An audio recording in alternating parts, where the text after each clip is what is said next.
सुधागड तालुक्यातील करचुंडे गावातील दोन महिला रविवार दिनांक 18 रोजी सायंकाळी 6च्या दरम्यान येथील आंबा नदीच्या पाण्याच्या जोरदार प्रवाहात मधोमध अडकल्या होत्या। येथे मासेमारी करत असलेल्या 4 मासेमारांनी या महिलांना पाहिले आणि जीवाची बाजी लावून त्यांना नदीतून बाहेर काढले।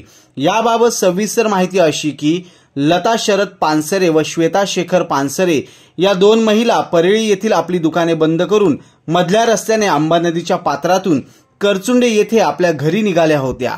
त्यांच्या सोबत मयुरी महेश वजरेकर व सार्थक शेखर पानसरे हे देखील होते।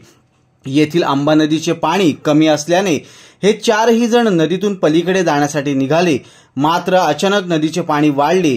पाण्याचा प्रवाह वाढताना पाहून मयुरी वजरेकर व सार्थक पानसरे हे दोघे पाठीमागे फिरून धावत नदीच्या किनारी पोहोचले, मात्र लता व श्वेता पानसरे दोघींना पाठीमागे फिरून धावत परतता आले नाही।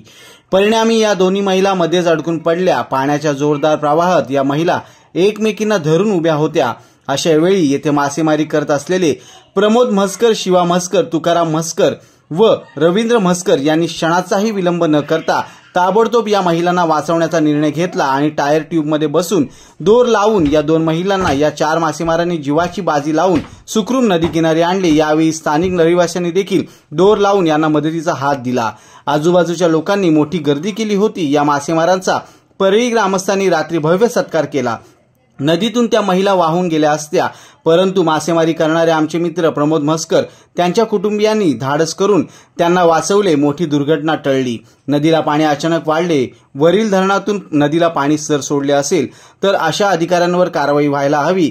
पाणी सोडणार असतील तर खालच्या गावांना सूचना द्यायला हव्या असे देखील तालुक्याने प्रशासनाचे नक्की पाणी कसं आले याची माहिती घ्यावी।